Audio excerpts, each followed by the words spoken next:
the sexual harassment stuff, and a lot of the reports, it said that part of the reason that the governor was able to get away with this was because of the culture in Albany that enabled that behavior.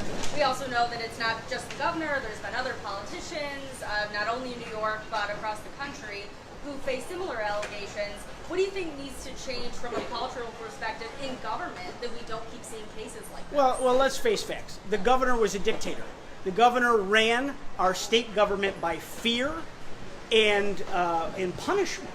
People were afraid to speak out when they disagreed because they felt that he would go out to try to ruin their careers. I mean, I think it was one of his staffers that was quoted in an article said, that they had two speeds, and one of the two speeds was killed. I mean, that is how Andrew Cuomo viewed his role. He declared in press conferences, "I am the government." He had lost touch with reality, and I think he had lost touch with his own mental well-being in this last month or so, as the noose tightened and the room got smaller and his allies fled, because he no longer was the person that was feared. The emperor had no clothes, and he didn't have that bully tactic anymore. And I think that kind of draws the curtains open and draws some sunlight into the state capitol for the first time in a decade, because anyone on any side of the aisle, whether it's friendly Democrats I talk to just in polite conversation, they don't say a good word about the governor before any of this, and because he is a bully.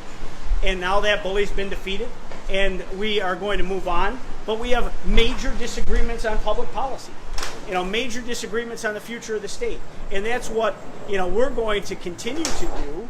As Kathy Hochul, ascends to the governorship, we are going to hold her accountable every single step of the way. I challenge her right now to answer questions about what her role and responsibility has truly been these last 8 years. Has it been a goodwill ambassador, or have you been a trusted aide in the room making decisions?